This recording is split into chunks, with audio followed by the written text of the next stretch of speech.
You should check your stock price.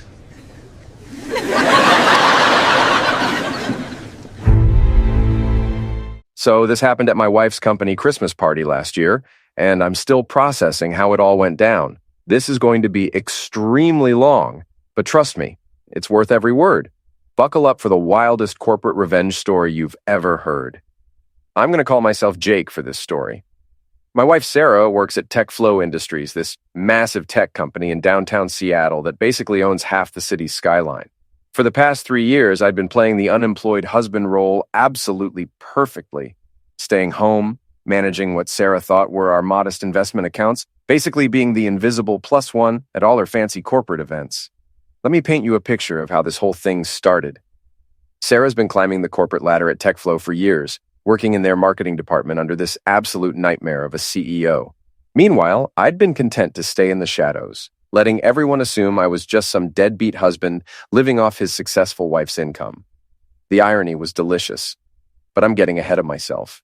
Their annual Christmas gala was held at the Grand Metropolitan Hotel downtown, one of those ridiculously opulent places with crystal chandeliers that cost more than most people's entire houses and a guest list that reads like a who's who of Silicon Valley's most insufferable egos. The ballroom was dripping with the kind of aggressive wealth that screams, "We're changing the world," while everyone just tries to one-up each other with their designer everything. I was posted up in my usual corner spot, nursing a glass of whiskey that was probably older than some of the tech bros strutting around in their $1,000 sneakers.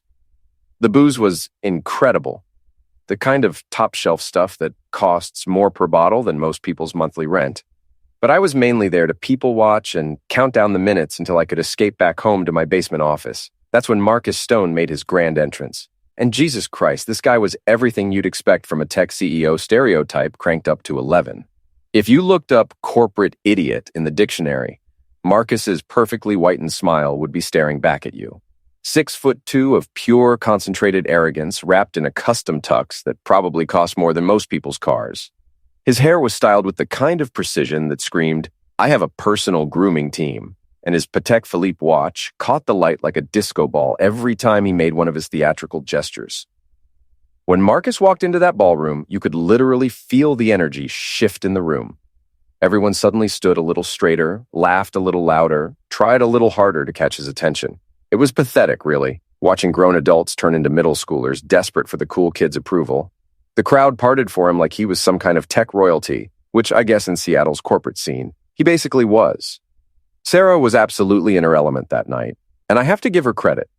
She knew how to work a room. She was floating across that marble floor in this stunning sapphire gown that probably cost enough to fund a small startup. The dress caught the light every time she moved, which was constantly, because she had this way of gliding from one executive to another with the kind of practiced charm that would make politicians jealous. I watched her laugh at some VP's probably terrible joke, watched her tilt her head just right when the CFO leaned in to whisper whatever passes for wit in corporate America these days.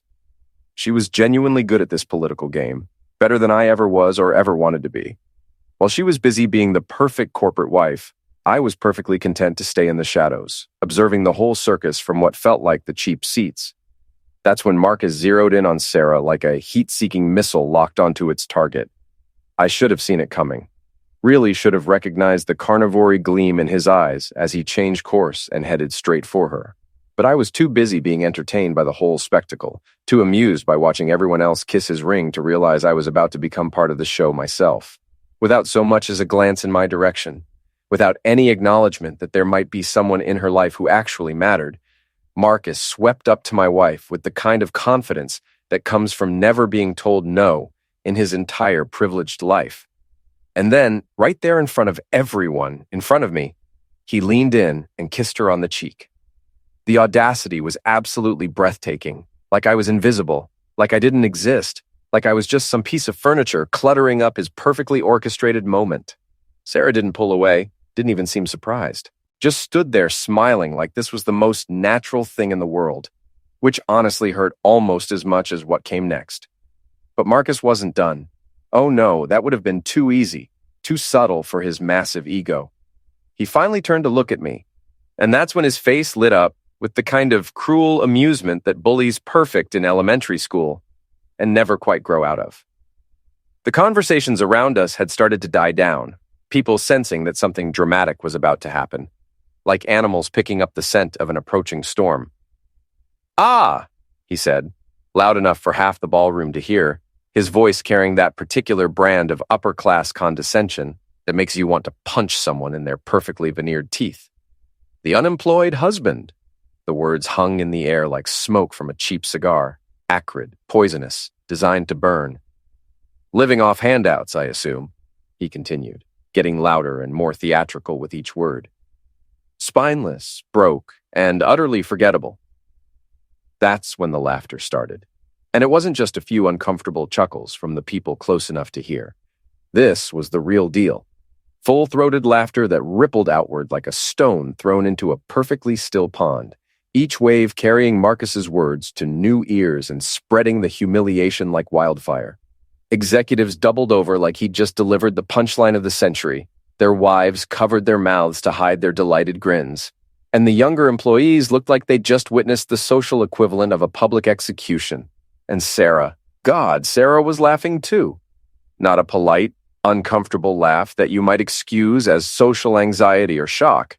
This was genuine amusement, like Marcus had just delivered the funniest joke she'd heard all year. Like the idea of me being anything other than a complete nobody was absolutely hilarious to her. That hurt more than all of Marcus's words combined. I could handle being insulted by some overpaid CEO with a Napoleon complex, but watching my own wife laugh at my public humiliation? That was a knife between the ribs, twisted just for good measure. Here's the thing about being consistently underestimated, though. It gives you incredible options. I could have done what everyone expected, what the script demanded.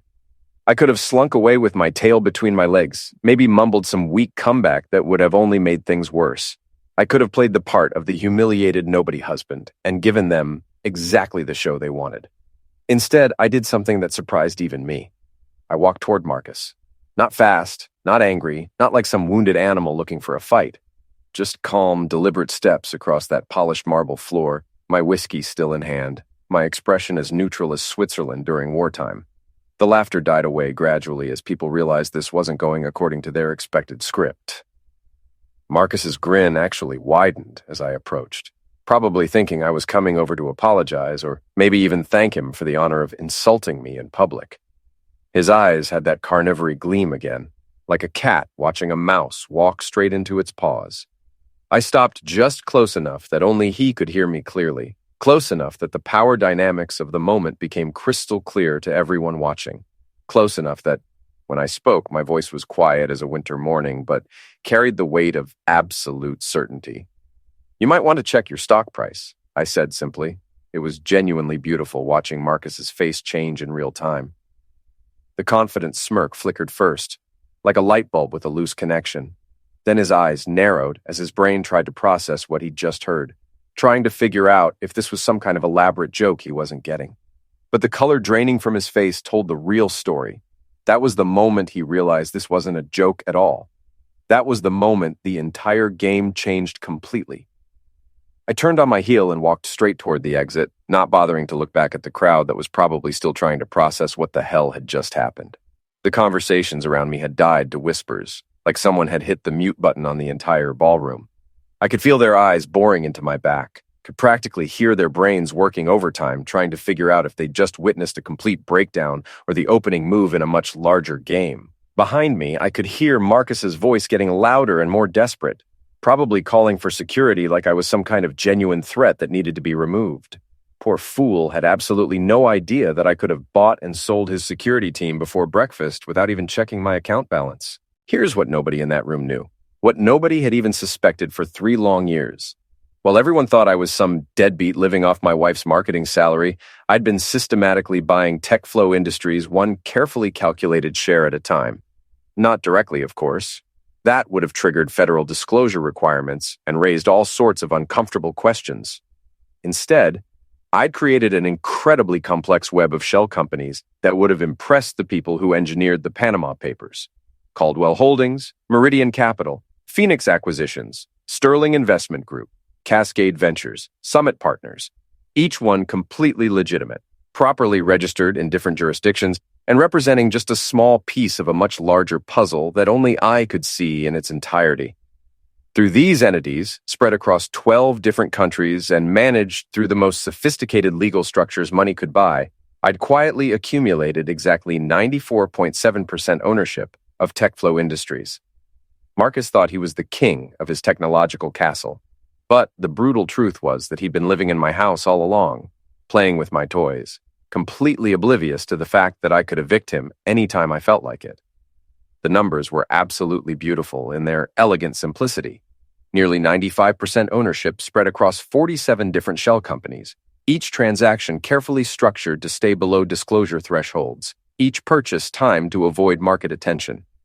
Marcus had been strutting around like he owned the world, but I'd owned his world for over 2 years. I called my lawyer, Elena Rodriguez, the moment I got home that night. Elena had been my attorney, confidant, and partner in this elaborate 3-year chess game since the very beginning.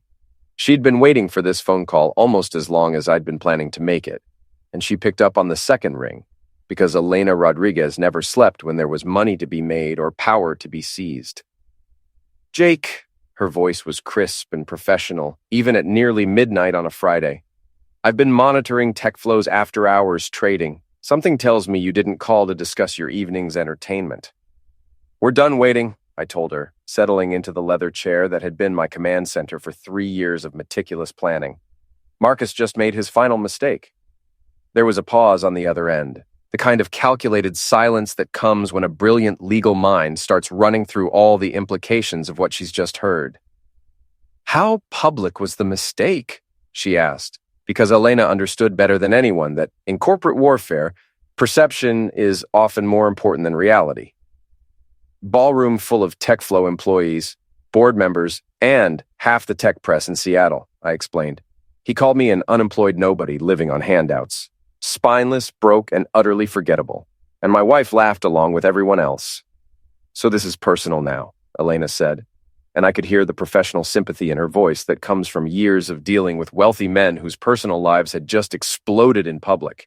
"This has always been personal," I corrected her, "but now it's also public, which means I can respond in kind without looking like the aggressor." Monday morning arrived with the kind of crisp December energy that makes Seattle feel alive with possibility.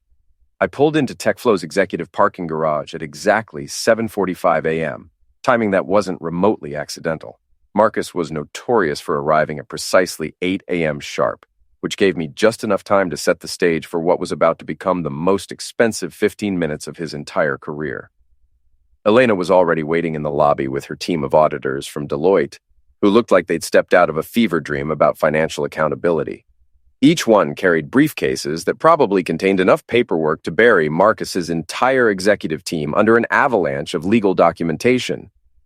We walked through the executive floor like we owned the place, which, technically, I absolutely did. Marcus's corner office dominated the northeast section of the building, a testament to his ego and his complete misunderstanding of who actually controlled TechFlow Industries. His assistant, Patricia, looked up as we approached, with the kind of practiced authority that comes from years of protecting executives from unwanted interruptions. "Excuse me, Mr. Stone isn't expecting any meetings this morning. His first appointment isn't until 9:30. "I know," I said simply. "I've been reading his calendar for longer than you might think." Before she could process that particular revelation, the elevator chimed and Marcus stepped out, looking like a man who owned the world and everyone in it. His Tom Ford suit was absolutely perfect. His hair was styled to perfection. His confidence was polished to a mirror shine. He was the picture of executive success, completely unaware that he was about to experience the most spectacular fall from grace in recent corporate history. He saw us standing outside his office, and his face went through the same progression as his assistant's: confusion, then irritation, then the dawning realization that something was very, very wrong with his Monday morning routine. "What the hell is this?" he demanded, his voice carrying that particular brand of entitled outrage that CEOs perfect when their carefully controlled worlds start showing unexpected cracks. "Patricia, why are there lawyers in my lobby?" Elena stepped forward with the kind of professional smile that would have made funeral directors jealous. "Actually, we're here to see you, Mr. Stone. My name is Elena Rodriguez, and I represent the majority shareholder of TechFlow Industries. Marcus's laugh was exactly the sound you'd expect from someone who thought he was listening to the world's most ridiculous joke. Majority shareholder? Lady, I am the majority shareholder. I own 67% of this company. This is my building, my company, my empire. I'm afraid that information is no longer accurate, Elena said with devastating politeness, pulling a thick folder from her briefcase. My client has been systematically acquiring TechFlow stock through various investment vehicles for the past 3 years. As of this morning's market open, he controls 94.7% of all outstanding shares. I watched the color start draining from Marcus's face like someone had pulled a plug. That's impossible, he said, but his voice had already lost most of its authority. Any acquisition over 5% requires SEC disclosure. The regulatory authorities would have been notified. Which they were through all proper channels, Elena interrupted smoothly. Every single purchase was properly documented and filed according to federal requirements. It's amazing how much you can accumulate when you spread acquisitions across enough legal entities and jurisdictions. Almost like the system was designed for people who understand how to use it properly. Marcus's eyes darted between Elena and the audit team, his brain probably running desperate calculations and coming up with numbers that didn't make any sense according to his version of reality. Who? He demanded, his voice getting higher and more desperate. Who's behind this? Goldman Sachs? BlackRock? Some Chinese investment consortium? That's when I stepped out from behind one of the auditors, and Marcus's face went through something that looked remarkably similar to a heart attack in slow motion. The arrogant confidence that had defined his entire personality for as long as I'd known him just evaporated completely, replaced by the kind of raw panic that comes from realizing you've been playing checkers while someone else was playing chess at a grandmaster level. Actually, I said, walking into his office like I'd been doing it every day for years, it's just the unemployed nobody husband. Marcus's legs seemed to forget how to support his weight. He collapsed into his chair like a man who'd just been told his entire life was an elaborate joke that everyone else was in on. You, he whispered, like he was trying to convince himself this was some kind of elaborate hallucination. You're broke. You're unemployed. Your wife makes more money than you do. Used to, I corrected, settling into the chair across from his desk with casual authority. As of this morning, Sarah works for me, just like you do, just like everyone in this building does. The folder Elena placed on his desk was thick enough to stop a bullet, filled with legal documentation that would have made constitutional lawyers weep with professional joy. Page 17, subsection C, I said, opening to the relevant section. Any executive who engages in conduct detrimental to the company's reputation can be removed by majority shareholder vote. Marcus's hands were visibly shaking as he picked up the document. What conduct? What are you talking about? Friday night, I said simply. Publicly kissing another man's wife at a company function in front of employees, board members, and half the tech press in Seattle. Sexual maltreatment, creating a hostile work environment, and conduct detrimental to the firm all rolled into one incredibly expensive mistake. The realization hit him like a freight train loaded with karma. You planned this, he said, but it wasn't really a question. I've been planning this for 3 years, I corrected. Friday night was just the excuse I needed to make it look justified instead of purely personal. Although, let's be honest, after what you did, it's definitely personal now. Elena placed the termination papers on his desk with the efficiency of someone who'd done this dance many times before. These are your resignation documents, effective immediately. Security will escort you from the building once you've signed everything. Marcus looked around his office. The expensive art, the awards on the walls, the view of Seattle that he'd thought made him king of the technology world. You're making a huge mistake, he said, but his voice had lost all its fight. I built this company. I made it what it is. You managed it, I corrected. There's a significant difference. And frankly, you weren't even particularly good at that part. He signed the papers with a kind of defeated resignation that comes from realizing you've been completely outplayed by someone you never saw coming. When he was finished, I stood up and straightened my tie like I was just concluding a routine business meeting. Security will be here in 5 minutes to collect your personal items, I told him. Try not to steal anything on your way out. We'll be auditing everything anyway. As Marcus was led out of his own office, escorted by security guards who were now technically my employees, I sat down in the executive chair that had been his throne for the past 5 years. Through the floor-to-ceiling windows, Seattle stretched out below me like a kingdom waiting to be properly managed.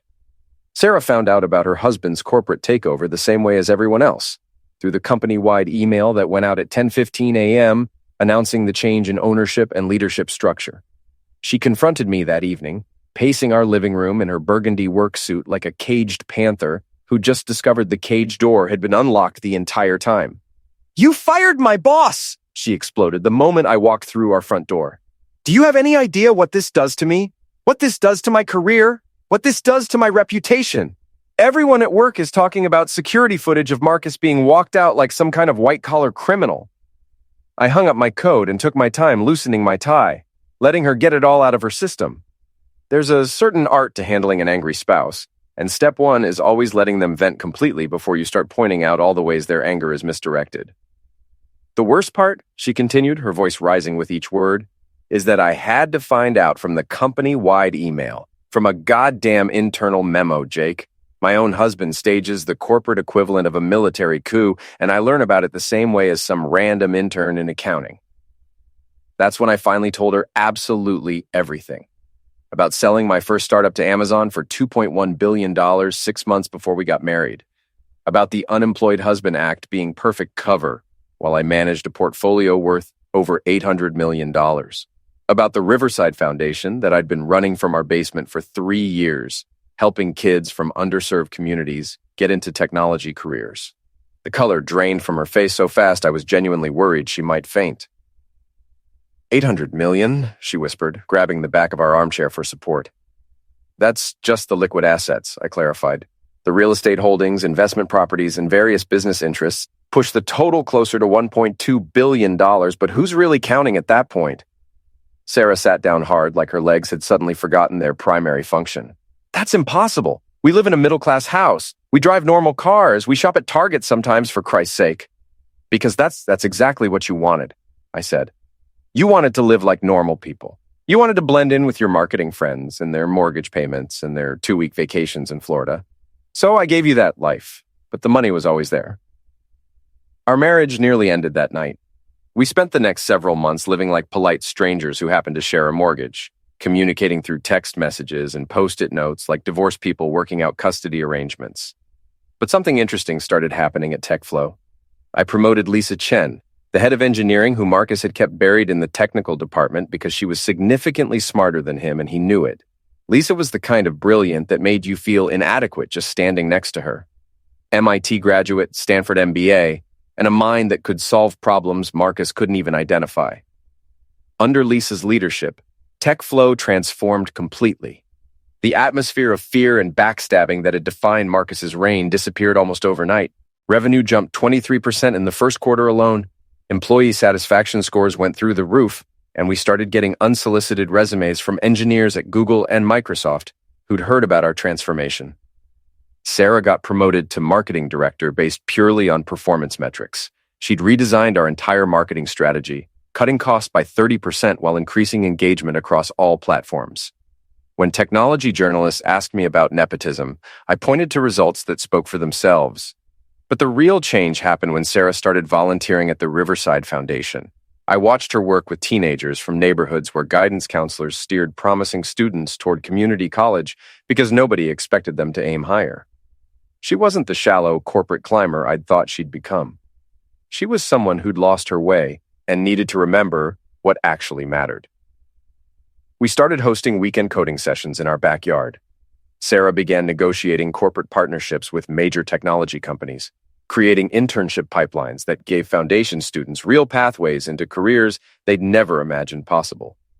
Watching her cry when 16-year-old Tommy Rodriguez got accepted to University of Washington's computer science program, I realized we might actually save our marriage.